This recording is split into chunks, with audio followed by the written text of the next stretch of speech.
This cargo ship just had its insurance canceled. Furious U.S. officials say it's carrying 3 Russian Mi-25 helicopters to Syria that could be used to attack civilians. Russia says it's just fulfilling a contract. The insurer said it canceled the policy in view of the nature of the voyage. The ship left the Russian port of Kaliningrad several days ago and is currently off the coast of Scotland. Without insurance, it can't dock in any reputable port and is now likely to return home rather than continuing to Tartus, the critical Russian naval facility in Syria. I don't pretend to be able to get into now President Putin's mind, but there is a certain nostalgia in Russia for the old Russian Empire.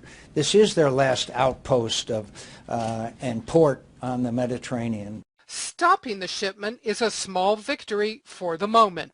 The Mi-25 can fire thousands of rounds a minute, wiping out whole civilian areas, but the regime has plenty more helicopters.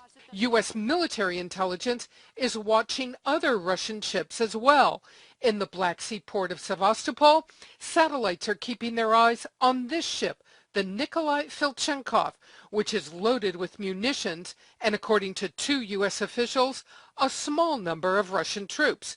The U.S. intelligence assessment, it too is headed for the Syrian port of Tartus to defend the Russian naval presence there. The Russian news agency Interfax quoted Russian naval officials who said a second ship with Russian Marines was also headed to that port. I don't think that Russia is going and will dare to send the troops to Syria to support Assad regime directly or indirectly. Most believe for now the Russians will continue to support Bashar al-Assad's regime, but will stop short of getting involved in combat operations. It's not clear that you have essentially a smoking gun here. What you do have is a long-term pattern of aid, and it would not be surprising if you had an escalation of that aid in order to meet security needs as they saw it vis-à-vis the Assad regime. Any ship insured in Europe cannot carry weapons to Syria under a European arms embargo. This cancellation of maritime insurance sends a signal that Europe is serious about carrying out those restrictions. Barbara Starr, CNN, The Pentagon.